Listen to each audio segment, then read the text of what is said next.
జై శ్రీకృష్ణ. 7వ శ్లోకం. యస్త్వింద్రియాణి మనసా నియమ్యారభతేర్జున కర్మేంద్రియై కర్మయోగం అసక్తస్స విశిష్యతే. అంటే ఓ అర్జున, ఎవరికైతే జ్ఞానయోగ స్థితి రాదో అతడు చేయాల్సిన కర్మలను చేయాల్సినటువంటి పని ఉంది. కానీ అలాంటి కర్మలను ఆచరించేటప్పుడు తన మనస్సుని ముందుగా వివేకవంతమైనదిగా ఉంచుకోవాలి. అలాంటి మనస్సులో ఉన్న వివేక బలం ద్వారా తన ఇంద్రియాలు అన్నింటినీ నిగ్రహించుకుంటూ అతను చేయవలసినటువంటి కర్మలను కర్మయోగ రూపంగా చేయాలి. అంటే ఫలాసక్తి రహితంగా చేయాలి. మనం ఏ పని చేస్తున్నామనే దానికంటే ఆ పనిని ఏ రకమైనటువంటి మానసిక పరిపక్వతతో చేస్తున్నామనే విషయమే అత్యంత ప్రధానమైనది అని ఈ శ్లోకం నొక్కి చెప్తోంది. ఇప్పటి వరకు జ్ఞానయోగము, కర్మయోగము, మిథ్యాచారాల గురించి పరిశీలన చేసి తర్వాత భగవంతుడు అర్జునుడి యొక్క కర్తవ్యాన్ని నిశ్చయించి చెప్తున్నాడు తర్వాత శ్లోకంలో. 8వ శ్లోకం. నియతం కురు కర్మత్వం కర్మజ్యాయో హ్యకర్మణః శరీరయాత్రాపిచతే న ప్రసిద్ధ్యేద కర్మణః. అంటే ఓ అర్జున, సంపూర్ణమైనటువంటి జ్ఞానసిద్ధి లేనివాడు ఏ పని చేయకుండా ఉండటం కంటే కనీసం కోరికతో అయినా సరే ఉండే పనిని చేయటం మంచిది. ఎందుకంటే ఏ పని చేయకుండా ఉంటే కనీసం ప్రాణాలు కూడా నిలవవు.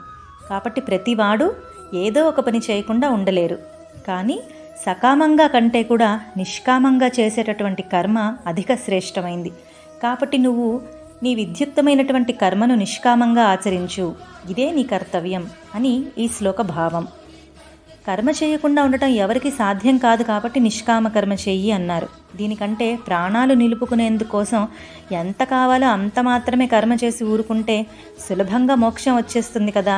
ఇక ఈ సులభమైనటువంటి మార్గాన్ని వదిలిపెట్టి కష్టసాధ్యమైనటువంటి నిష్కామ కర్మ కార్యక్రమంలోకి ఎందుకు దిగాలి అంటే, వట్టిగా కర్మ మానేసినంత మాత్రాన మోక్షం వస్తుంది అని ఏ ఉపనిషత్తు చెప్పలేదు. భగవానుడు కూడా ఇప్పటివరకు ఆ మాట చెప్పలేదు. దానికి విరుద్ధంగా స్థితప్రజ్ఞ లక్షణాలను చెప్పే ప్రతి చోట మునిహి అనే పదాన్ని, అంటే తత్వమననశీలి అనే పదాన్ని స్వామి చెప్తూ వస్తున్నారు. కాబట్టి పరిపూర్ణమైనటువంటి తత్వమననం లేనిదే స్థితప్రజ్ఞత్వం కానీ దానికి పర్యవసానమైనటువంటి బ్రాహ్మీ స్థితి అంటే మోక్షం కానీ వచ్చే అవకాశమే లేదని స్వామి పూర్వమే చెప్పారు. కానీ ఇప్పుడున్న ప్రశ్న ఏంటి అంటే, అంత పరిపూర్ణంగా జ్ఞానయోగ నిష్టలో ఉండటం చేతకాని వాడి కర్తవ్యం ఏంటి అంటే, దానికి సమాధానంగా అలాంటివాడు నిష్కామకర్మ చేసి తీరవలసిందే అని నిశ్చయంగా చెప్తున్నారు స్వామి. దానికే ఒక ఉపపత్తిని చెప్తూ, ఏ కర్మ చేయకుండా ఉండటం ఎవరికీ సాధ్యం కాదు. కాబట్టి సకామంగా చేసేదానికంటే నిష్కామంగా చేయటం మంచిది. ఎందుకంటే నిష్కామ కర్మ అనేది మోక్షానికి పరంపరగా దారితీస్తుంది కాబట్టి అని అంటున్నారు. ఇక్కడ 2 రకాలైనటువంటి ఆలోచనలు ఉన్నాయి. ప్రాణ నిలవటం కోసం ఎంత పని చేయాలో అంత పనే చేస్తాము, మిగిలిన సమయం అంతా తత్వ మననమే చేస్తాము అంటే అది పూర్తిగా జ్ఞానయోగ నిష్టను చెప్తోంది. అదే చేతనైతే ఇక కర్మయోగ ప్రసక్తే రాదు. కాబట్టి ఆ ప్రశ్నే నిరర్ధకం. రెండోది, అసలు తత్వ మననం కూడా అనవసరమే. కర్మ సన్యాసం గొప్పది అని స్వామి చెప్పారు కాబట్టి కర్మ సన్యాసంలో 100కి 100 పాళ్ళు సన్యాసం సాధ్యం కాదు. కాబట్టి ప్రాణం నిలవటం కోసం ఎంత కావాలో అంత కర్మ మాత్రమే చేసి మిగిలిన కర్మంతా సన్యాసం చేస్తాను అంటే దానికి సమాధానంగా స్వామి, నువ్వు దేనినైతే పోషిస్తున్నావో ఆ శరీరం అనిత్యమైంది, కానీ నువ్వు కోరుకునే మోక్షమేమో నిత్యమైనది. అనిత్యమైన దానిని ఆరాధిస్తున్నావు కాబట్టి నిత్యమైనది నీకు అందే అవకాశమే లేదు. ఇక సకామకర్మ చేస్తున్నావు అంటే ఏదో ఒక కోరికతో చేస్తున్నావు. దానివల్ల పాపము పుణ్యము అంటకుండా ఉండవు. అంటే దానివల్ల మళ్ళీ జన్మ పరంపర తప్పదు. దానివల్ల నీకు మోక్షం వచ్చే అవకాశమే లేదు.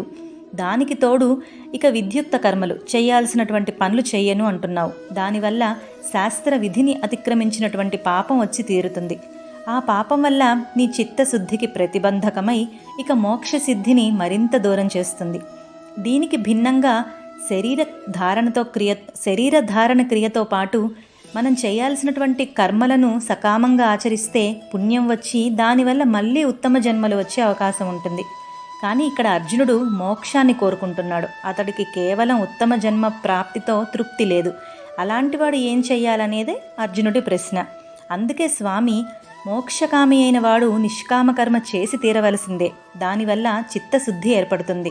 దానివల్ల తత్వ మనన శక్తి ఏర్పడుతుంది. దానివల్ల మోక్షం సిద్ధిస్తుంది. కాబట్టి నువ్వు నిష్కామ కర్మ చెయ్యి, అంటే కర్మయోగాన్ని ఆశ్రయించు అని నిశ్చయం చేసి చెప్తున్నాడు. జై శ్రీకృష్ణ.